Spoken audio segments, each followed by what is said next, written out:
J'aime bien m'asseoir. Voilà. Cher Ladjevic, bonjour. Bonjour Bonjour à Alexandre. tous, nous allons donc poursuivre ce 12e chapitre sur l'Antéchrist, la deuxième partie. C'est un peu long, on a fractionné en plusieurs parties, plusieurs morceaux. Voici. Alors, les effets de cette prédication accompagnée de prodiges et de menaces latentes. Avant de nous pencher sur les effets de cette prédication accompagnée de signes mensongers, il convient de considérer la forte pression sociale et les menaces latentes qui l'appuieront au point que, en dehors des élus soutenus par la grâce de Dieu, nul ne pourra y résister ouvertement, et bien peu s'en préserveront intérieurement.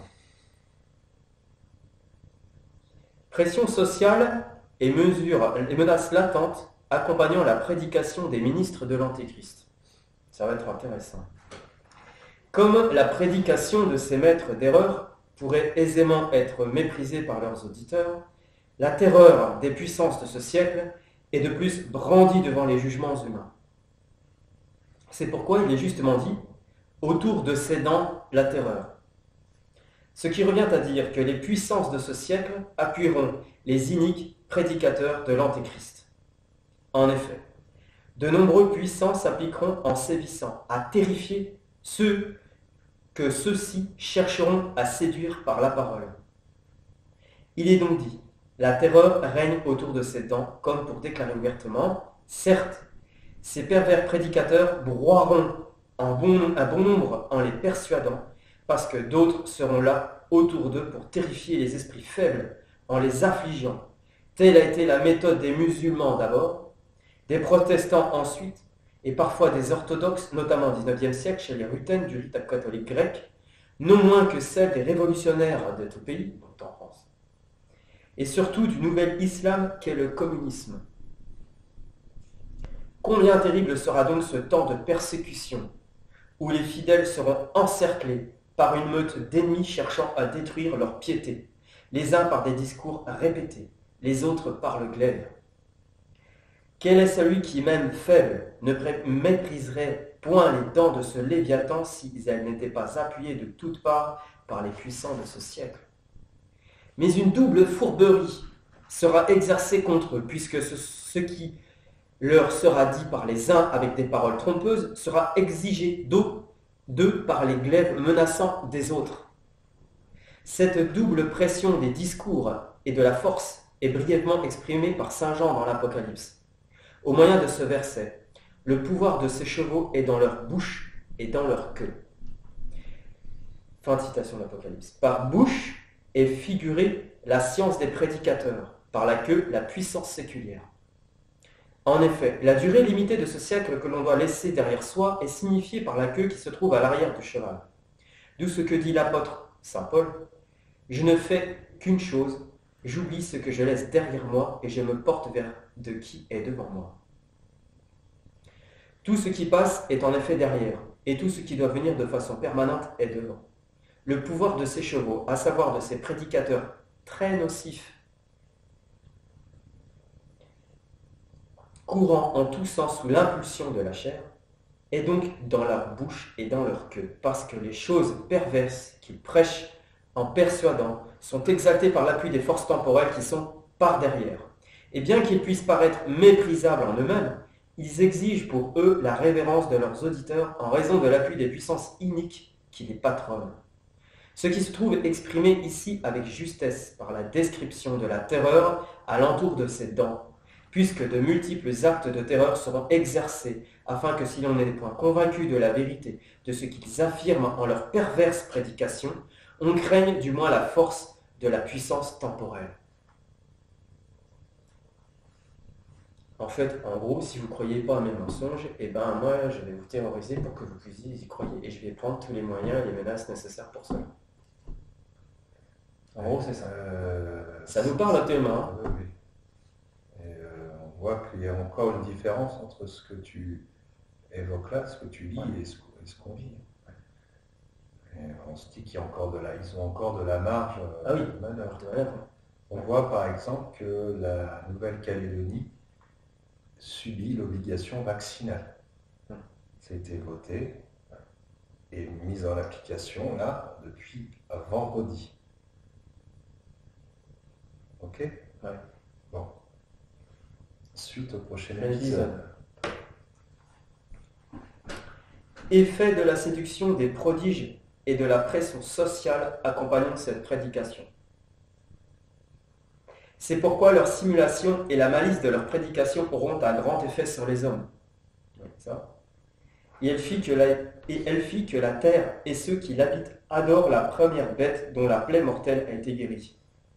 Il nous dit l'Apocalypse chapitre 13 verset 12. Elle fit que la terre, autrement dit, les hommes terrestres et ancrés dans l'amour des biens terrestres, adorent la première bête, à savoir l'Antéchrist, qu'ils prêcheront ressuscité des morts. En effet, comme cela a été dit plus haut, il simulera être mort et ressuscité par vertu divine, ce que ses apôtres qu'il enverra prêcher de par le monde prêcheront. Aussi est-il dit, de la fumée du puits, c'est-à-dire de la malice de l'Antéchrist, sortiront des sauterelles sur la terre. Ça c'est dans l'Apocalypse chapitre 5, commenté par saint Thomas d'Aquin. Le tout ça est commenté par saint Thomas d'Aquin. Alors beaucoup seront entraînés au péché et abandonneront la foi.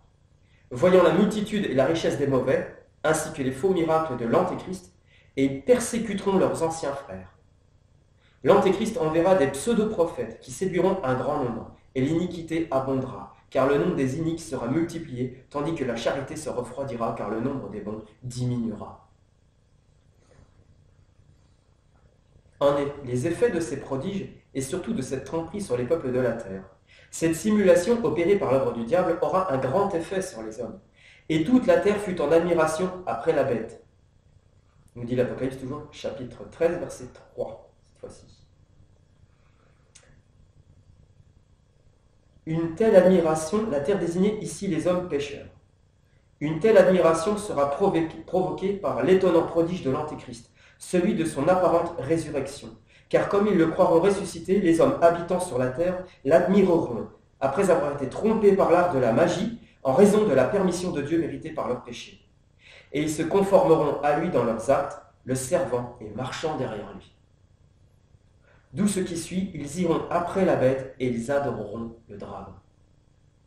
Et à savoir le diable dans l'Antéchrist qu'ils penseront ressusciter, de même que ceux qui voyaient le Christ faire des miracles glorifiaient Dieu. Et ils adoreront le diable qui a donné puissance de ressusciter à la bête, à savoir l'Antéchrist.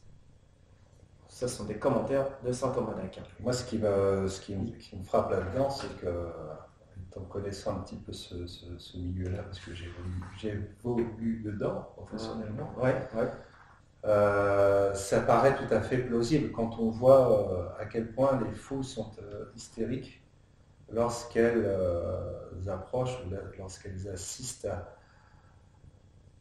au spectacle de leur Dieu vivant, entre guillemets, c'est-à-dire les stars de la chanson, les stars du show business en général.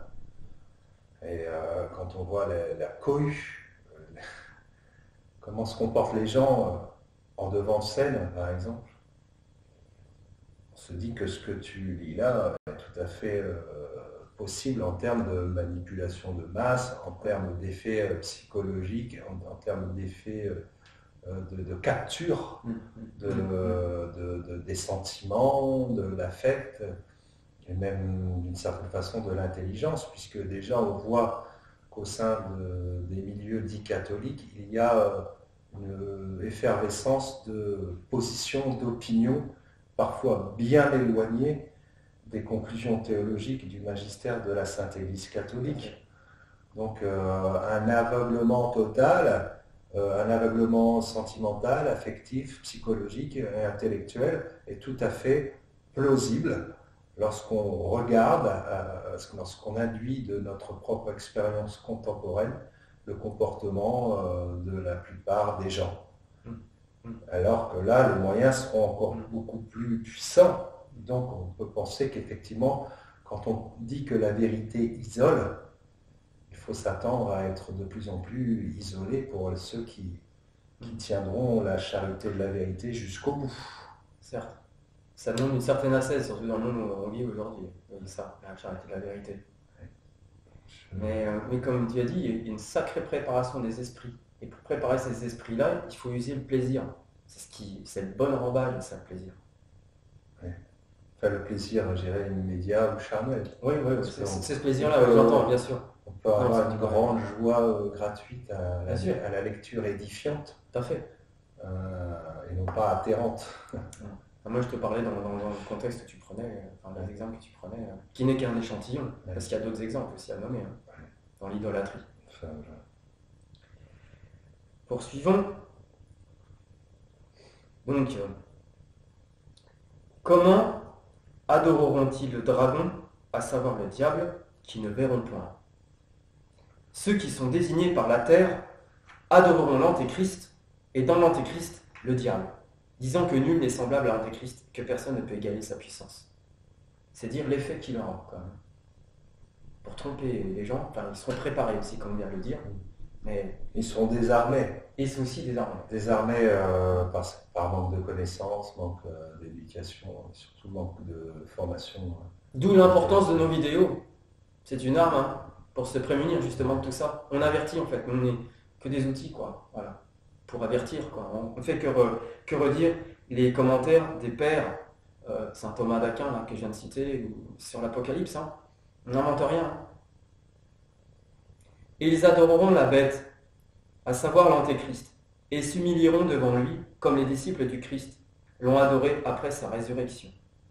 Ceux-ci en feront autant pour l'Antéchrist et s'ébahiront de sa puissance, comme cela est indiqué à la suite où il est montré que de l'admiration, ils passeront à la louange, carrément, disant qui est semblable à la bête, autrement dit, qui pourrait faire de telles choses, et qui pourrait lutter contre elle. Il y a un qui dedans. Autrement dit, résister à sa volonté. Telles sont les louanges qui lui donneront. 4 effets sont donc notés ici, s'exerçant au sujet de la bête, en raison de la simulation de l'Antéchrist. Ils l'admirent, ils sont confortés à le suivre, ils l'adorent et ils le louent, lui et sa vie. Ça, c'est saint Thomas d'Aquin qui nous dit ça. Effet de la réussite de sa simulation sur l'Antéchrist lui-même. Est ensuite indiqué l'effet de sa simulation et de sa fraude sur lui-même. Car du fait qu'il verra que les hommes croient qu'il est mort et ressuscité, naîtra en lui une immense présomption vide. Et de cette présomption, il passera au blasphème déclaré. Je suis Dieu, je suis ressuscité, donc tous les blasphèmes, ça c'est normal. Et lui fut donné, sous-entendu par permission divine toujours, une bouche proférant de grandes choses, affirmant qu'il est Dieu. Il dira de grandes choses à l'encontre du Dieu des dieux, mais le Seigneur dispersera toutes les langues doubles et la langue proférant de grandes choses. Et des blasphèmes, niant que le Christ soit Dieu. À tout ceci se rapporte ce qui est dit dans le psaume 72, 9. Ils ont placé au ciel leur bouche, tandis que leur langue erre sur la terre. C'est donc ce qui est dit de lui en Daniel, au chapitre 11, verset 27. Il sera dans la concupiscence des femmes. C'est un peu logique. Il lui fut donné, autrement dit, il est permis par Dieu qu'il dise de grandes choses de lui-même, se déclarant être fils de Dieu, de prononcer des blasphèmes, nous dit saint Ambroise, sur ce même passage de l'Apocalypse, chapitre 13, verset 5. Et ce n'est pas seulement en privé, mais publiquement, devant tous, qu'il dira ces blasphèmes. Elle ouvrit sa bouche en blasphème vers Dieu, jusqu'à blasphémer son nom et son tabernacle et ceux qui habitent au ciel. Nous dit Apocalypse, chapitre 13, le verset suivant, 6. En blasphème actuel, montant vers Dieu, non cependant contre Dieu, jusqu'à blasphémer son nom. Et, en d'autres termes, la foi, la doctrine et les miracles du Christ, par lesquels Dieu est rendu grand et admirable devant nous, ainsi que vénérable en son nom, nominabilis, parce que c'est le Christ qui, par sa doctrine, nous a fait parvenir à la connaissance de Dieu. Et il blasphémera non seulement Dieu, mais de plus son tabernacle, à savoir la nature humaine du Christ homme, parce que la divinité a habité corporellement dans le Christ, comme le dit l'apôtre, et pas seulement contre le Christ, mais il blasphémera encore ceux qui habitent dans le ciel, c'est-à-dire les saints, qui, quant à leur âme, sont déjà réunis et unis à Dieu pour la gloire. Et il dira qu'ils sont damnés en enfer. Il y aura un verset, en fait. Ce que certains hérétiques l'ont déjà fait, au temps du pape Sylvestre, disant que le bienheureux Nicolas et tous les confesseurs ayant vécu dans l'Église catholique étaient damnés et en enfer. Eux dont il est dit, ils ont fermé leurs entrailles, leur bouche à parler avec orgueil, en injuriant et blasphémant les saints, dit saint Thomas d'Aquin. Puis saint Ambroise, toujours sur l'Apocalypse chapitre 13, verset 6, poursuit. Il ouvrira sa bouche pour blasphémer Dieu, à savoir Dieu le Père, le Fils et le Saint-Esprit. Il blasphémera aussi le nom de Dieu en disant que le Christ n'était pas Dieu. Il blasphémera également le tabernacle de Dieu, à savoir l'Église, disant que la religion chrétienne n'est d'aucune utilité pour les fidèles et conduit davantage à la ruine qu'au salut. Enfin, il blasphémera encore contre ceux qui habitent au ciel, à savoir les martyrs et les autres saints, disant qu'ils ne peuvent rien obtenir à quiconque et que tout ce qui est dit d'eux par les fidèles est faux. Seuls les élus soutenus par la grâce de Dieu pourront y résister. Ah, il y a quand même une résistance. Il nous reste à considérer que le fait que le très grand nombre chutera alors, et que seul un relativement très petit nombre restera lucide et fidèle, résultera d'un très juste jugement de Dieu des pensées et des affections les plus intimes de chacun, qui le portera à accorder un surcroît de grâce à certains et à le refuser à d'autres. Et d'ailleurs, ça me fait penser tout de suite, je pense que c'est bon pour l'inclure, puisqu'on parle des élus du petit nombre, et de la foi que nous demande Dieu et la charité qu'il nous demande. Je vais vous citer comme petit cadeau une citation, je pense que c'est opportun de le dire ici. Je ne sais pas ce que tu en penses. Je pense que c'est opportun. Il faut le faire. Dans les retraites de Saint Ignace de Loyola, on nous dit que c'est aimer Dieu, c'est le premier commandement en terre de Dieu seul, qui est au-dessus de toute chose. Les moyens pour aimer Dieu sont que les moyens. Ce n'est pas les moyens qu'il faut adorer, c'est Dieu. C'est le commandement, c'est le 10e commandement. Et pour adorer Dieu, il faut faire sa volonté. C'est dans nous, de notre Père. Je vous cite une citation de notre Seigneur Jésus-Christ, qui s'adresse à sœur Marie Lataste, qui était une religieuse dans les années 1800. Il y a eu beaucoup d'apparitions de notre Seigneur à sœur Marie Lataste, qui lui a expliqué un peu le catéchisme, enfin pas qu'un peu d'ailleurs, dans les détails, mais aussi de la théologie. Et voilà, et vous allez voir ce qu'il dit, notre Seigneur, à sœur Marie Lataste, concernant au désattachement qu'on doit avoir vis-à-vis des moyens, de l'attachement à la volonté de Dieu seul. C'est court.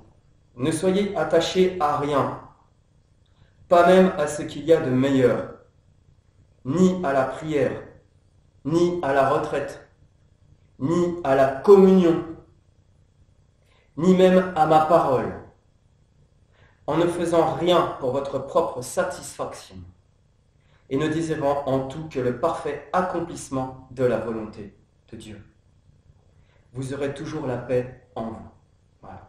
Que ta volonté soit faite.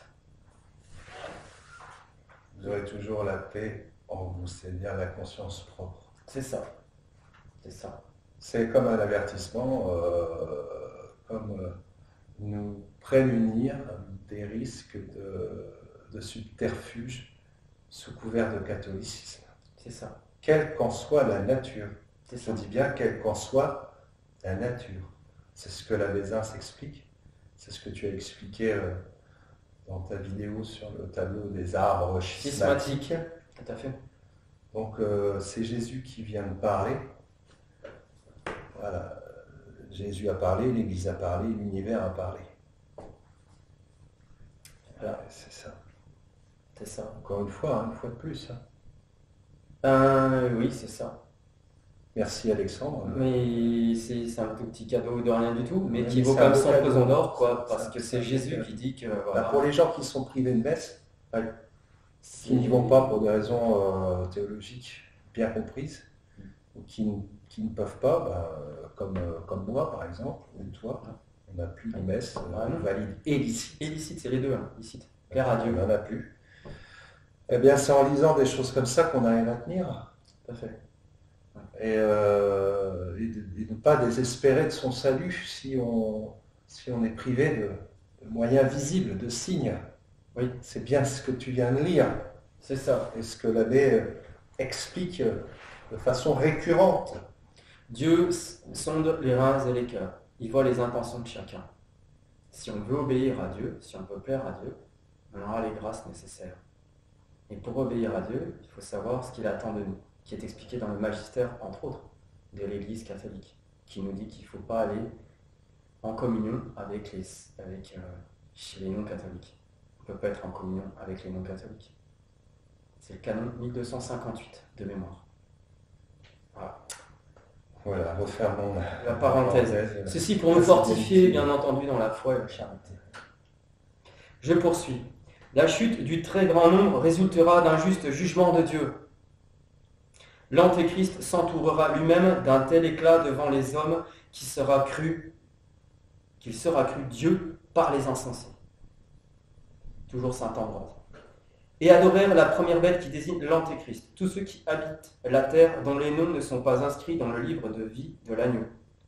Nous devons entendre par habitants de la terre ceux qui aimeront davantage la terre que Dieu. Sarchin, besoin, voilà. Aimer les moyens, il y a un petit peu un rapport. Que l'Antéchrist trompera facilement. Les réprouvés dont les noms ne sont pas inscrits dans le livre de vie, c'est-à-dire qui ne sont pas prédestinés à la vie éternelle, seront stupéfaits en voyant la bête faisant des signes, à savoir le diable par l'Antéchrist, et adoreront le diable dans l'Antéchrist. Il entraîne tout homme derrière lui et devant lui d'innombrables. En ce passage, par homme est désignée la sagesse humaine. Pourtant, puisque tous est supérieur à d'innombrables, il nous faut rechercher pourquoi il est dit entraîner devant lui d'innombrables et après lui tous. Pour quelle autre raison que parce que l'antique ennemi, une fois entré dans cet homme réprouvé, placera le joug de sa direction tous les hommes charnels qu'il trouvera. À présent, avant qu'apparaisse cet inique, le démon entraîne d'innombrables hommes charnels, mais non pas tous, car chaque jour, beaucoup reviennent des œuvres de la chair à la vie et retrouvent l'état de la justice. Les uns par une courte pénitence, les autres par une longue pénitence. Et maintenant, il entraîne d'innombrables hommes en son erreur, sans exhiber de signes surprenants. Oui. Tandis que lorsqu'il fera d'étonnants prodiges sous les yeux de l'homme charnel, ce n'est plus alors d'innombrables qu'il entraînera derrière lui, mais tous, parce que ceux qui se délecteront dans les biens présents se soumettront à son pouvoir sans avoir à se relier. Et ça me rappelle le sermon de l'abbé Zins du 15e dimanche après la Pentecôte, qui date d'hier d'ailleurs, où il dit qu'il y a plusieurs degrés dans le péché mortel, par exemple. Et plus on est dans le troisième degré, il y a trois degrés, et donc plus on est dans le péché mortel, on a envie, et on se délecte, et on est bien dedans, plus c'est difficile d'en sortir. Donc le plus besoin de Satan n'a plus besoin de faire pas des miracles, mais des signes et des prodiges pour le suivre. Ça suffit, le damné, il va tout seul. Cependant, puisque comme nous l'avons dit en commençant, entraîner tout homme est plus qu'entraîner d'innombrables. Pourquoi est-il d'abord dit qu'il entraîne tout homme, et ensuite comme un surcroît que d'innombrables sont soumis? La raison en est qu'il convient d'indiquer en premier ce qui est moindre, et de dire ensuite comme un surcroît ce qui est plus. Or, il faut savoir qu'en ce passage, en plus grand nombre est désigné par d'innombrables que par tous. Certes, il entraîne derrière lui tout homme, parce que durant 3 ans et demi, il soumettra au joug de sa domination tous ceux qu'il trouvera dans les inclinations de la vie charnelle. Mais il entraîne d'innombrables devant lui, parce que durant le cours de 5000 années et plus, bien qu'il n'aura pas pu entraîner tous les hommes charnels, les innombrables qu'il aura entraînés durant si long laps de temps constitueront un nombre beaucoup plus grand que tous ceux qu'il subjuguera en si peu de temps, évidemment. Oui. C'est donc fort précisément qu'il est dit « il entraîne tout homme derrière lui et devant lui d'innombrables ». Car il en prendra moins alors quand il y subjuguera tous qui n'en déchirent maintenant quand il pénètre dans d'innombrables cœurs. Ils ont fait éclore des œufs d'aspi et ils ont tissé des toiles d'araignée. Celui qui mangera de leurs œufs mourra, et de ceux qui aura été couvé sortira un basilic. Des œufs d'aspi sont rompus par les hommes dépravés quand ils rendent manifestes par des œuvres perverses les suggestions des esprits malins qui se cachent dans leur cœur. Tisser des toiles d'araignée, c'est accomplir n'importe quel acte suivant les concupiscences temporelles de ce monde. Comme celles-ci ne sont consolidées par aucune stabilité, le vent de la vie mortelle les déchire sans aucun doute. C'est convenablement qu'il est ajouté « celui qui mange de leur œuf mourra ». Car celui qui suit les suggestions des esprits immondes tue en lui la vie de l'âme, évidemment. Et de celui qui aura été couvé sortira un basilic. Parce que la suggestion de l'esprit malin qui se cache dans le cœur en arrive à une pleine iniquité quand elle est entretenue. On appelle basilic un serpent royal. Or, quelle est la tête des réprouvés si ce n'est l'Antéchrist? De ce qui aura été couvé sortira donc un basilic, parce que celui qui aura entretenu en lui les suggestions des aspies, devenu membre de la tête inique, fait croître le corps de l'Antéchrist. C'est pourquoi il est dit ici de cet hypocrite, il sucera la tête de l'aspie et la langue de la vipère le tuera. Car quand il aura reçu volontiers la suggestion de l'antique ennemi, il se livrera vaincu aux violentes tentations par la suite. Tout ça, c'est le commentaire de saint Grégoire le Grand sur Job 20:16. De ses narines sort une fumée, comme d'une marmite brûlante et bouillante. Son haleine fait se consumer des charbons, et une flamme sort de sa bouche. Les mauvaises suggestions que font quotidiennement le diable à chaque âme, et qui ne cessent de leur faire jusqu'à la fin de la vie présente, seront cependant beaucoup plus dangereuses quand il montrera plus ouvertement sa puissance sur ce monde par l'intermédiaire de cet homme damné. Alors en effet, une fumée plus épaisse et plus ample sortira de ses narines, parce que son instigation sur les cœurs humains, remués d'admiration devant ses signes, se fera plus forte. Alors son haleine fera s'enflammer plus ardemment les charbons, parce qu'il fera se consumer dans la malice, par les souffles et de ses suggestions, les esprits des réprouvés qu'il trouvera déjà réchauffés par l'amour de la gloire temporelle, jusqu'à leur faire exercer la cruauté. Alors une flamme sortira de sa bouche, parce que tout ce qu'il dira lui-même ou par ses prédicateurs sera un feu par lequel seront brûlés les bois infructueux. Le feu de la concupiscence atteint en effet l'esprit de ceux qui n'ont aucunement cherché à devenir un métal précieux. Ceux donc qui ne veulent point être affectés par le feu de sa bouche, selon la sentence d'un véritable docteur, doivent s'appliquer à être trouvés non du bois, du foin ou de la paille, mais de l'or, de l'argent ou de la pierre précieuse, parce que le feu de ces suggestions enflammera d'autant plus chacun que celui-ci offrira moins de résistance au consentement. D'où la nécessité de s'édifier dans la foi, de prier, voilà. Cependant, comme il n'est point concédé à l'esprit placé en cette chair corruptible de n'être jamais aucunement léché par l'ardeur de cette persuasion, quand elle est brunie par les souffles de cette malignité, il ne reste plus qu'à se tourner sans interruption vers le secours de la prière. Car la flamme de ces suggestions est plus aisément éteinte par l'ondée des larmes. Les larmes de quoi, à votre avis? De la repentance. Je pense. On va voir par la suite. Il est écrit au sujet de cette terrible épreuve que ce sera cette séduction de l'Antéchrist. Je cite saint Paul dans sa deuxième aux Thessaloniciens, chapitre 2, 9, 11. Cet inique, dont l'avènement sera accompagné par l'opération de Satan de toutes sortes de miracles, de signes et de prodiges mensongers, et de toute la séduction de l'iniquité pour ceux qui se perdent, parce qu'ils n'ont pas reçu la charité de la vérité en sorte d'être sauvés. C'est pourquoi Dieu leur enverra une œuvre d'erreur, de sorte qu'ils croiront au mensonge, afin qu'ils soient jugés tous ceux qui n'auront pas cru à la vérité, mais auront consenti à l'iniquité. Il est dit que la tromperie, nous dit saint Ambroise, il est dit que la tromperie des prodiges de son iniquité portera sur ceux qui doivent périr. Car comme ils auront méprisé la charité de la vérité par laquelle ils auraient pu être sauvés, ils ont alors été livrés au diable et abandonnés par Dieu. L'opération de l'erreur est d'ajouter foi au mensonge, de sorte que ceux qui n'auront pas voulu reconnaître que la clarté de la lumière était le jour, pensent devoir appeler jour les ténèbres, afin que les ennemis de la vérité et les fauteurs de l'iniquité puissent être condamnés plus clairement et sans contredit possible. C'est justement qu'il est parlé de nuit, car le temps de l'Antéchrist, c'est l'heure des ténèbres, du fait qu'il répandra les ténèbres dans le cœur des hommes quand il s'affirmera être le Christ. Avant que vienne le Seigneur Jésus, l'Antéchrist doit régner, lui qui infusera au genre humain les ténèbres de sa pravité à un tel degré que presque personne ne considérera la lumière de la vérité. Et recouvrant les esprits humains de son propre enténèbrement, il provoquera comme un aveuglement des yeux spirituels. Il n'est point étonnant que le diable étende les ténèbres de l'iniquité, puisqu'il est lui-même la nuit de tous les pécheurs. Et les élus eux-mêmes seront parfois pris comme d'un vertige intérieur. Néanmoins, les élus eux-mêmes, quand ils verront tant de signes, et tout en méprisant la vie, frémiront d'horreur devant tant de prodiges, et souffriront en leur cœur d'un partiel obscurcissement les portant à douter. Car, tandis que l'Antéchrist s'élèvera par la malice de ses prodiges, il obscurcira par instant en eux la clarté de la vue. C'est pourquoi il est ajouté, de ses narines sort de la fumée. La fumée porte en effet atteinte à la vivacité des yeux. Une fumée est donc dite sortir de ses narines, parce que l'obscurité insidieuse qui résultera de l'opération de ces prodiges engendrera par moments le doute dans le cœur des élus.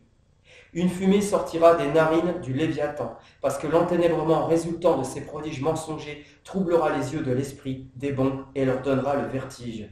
Alors en effet, à la vue de si terribles signes, les pensées se presseront en foule dans les cœurs des élus, et leur réflexion s'obscurcira. D'où ces paroles sorties de la bouche de la vérité dans l'évangile que nous avons déjà cité plus haut, des pseudo-Christ et de pseudo-prophètes apparaîtront. Ils feront des signes et des prodiges tels que, si cela était possible, ils induiraient en erreur même les élus. Marc 13, 22. À ce sujet, il convient de rechercher avec attention de quelle manière il peut être question que les élus puissent être induits en erreur, ou pourquoi il est dit ensuite sous la forme dubitative, si cela pouvait se faire, puisque le Seigneur sait d'avance tout ce qui doit arriver. Or, comme le cœur des élus sera à la fois remué par des pensées alarmantes, sans pourtant être ébranlé dans sa constance, le Seigneur mêle ce double état d'âme en une seule sentence en disant « au point que soient induits en erreur, si cela pouvait se faire, même les élus ». Comme si, en effet, tituber en pensée était déjà s'égarer. Mais il ajoute aussitôt « si cela pouvait se faire ». Car il ne fait aucun doute qu'il n'est point possible que des élus soient pleinement entraînés dans l'erreur. Sinon, ce ne seraient pas des élus. Nous dit saint Grégoire. Comme le Seigneur le dit dans l'Évangile, en Matthieu 24, 22, « Si le Seigneur n'abrégeait ses jours, ceux de la persécution de l'Antéchrist, aucune chair ne serait sauvée. » Chair désigne ici seulement les élus. Nous dit toujours saint Ambroise. La Bézins nous dit, nous nous attarderons plus loin, donc au chapitre 17, au chapitre 12 encore là, à contempler les sentiments intérieurs des élus en ce moment terrible précédant la persécution ouverte et violente, et approfondir le fait qu'ils ne pourront résister alors, et plus encore par la suite que par le secours d'un surcroît de grâce, et par le commencement d'intervention divine que sera l'entrée en lice des deux témoins, Enoch et Élie. Une fois assez puissant pour le faire, à l'image de l'islam, c'est par la force que l'Antéchrist tentera d'imposer son propre culte à tous. Alors et alors seulement, il découvrira au monde le monstre d'orgueil et de cruauté qu'il sera. Il prétendra se faire vénérer comme Dieu, faire adorer sa statue par tous. Il ordonnera l'abolition de tout autre sacrifice et culte que celui dédié à sa propre personne. Et tous, pour acheter et vendre, pour accéder aux fonctions publiques et bénéficier des biens sociaux, devront avoir son caractère soit au front de manière ouverte, soit dans la main de manière occulte. Mais Dieu enverra ses deux témoins, Enoch et Élie, au secours de ses fidèles. Après l'étude des ruses et séductions de l'Antéchrist et de ses ministres, considéreront donc cet usage de la violence et de la persécution ouverte. Et nous le verrons au chapitre 13, qui s'intitule « Usage de la force par l'Antéchrist ». Merci de votre audition patiente. À très bientôt pour ce chapitre 13. Au revoir. Au revoir.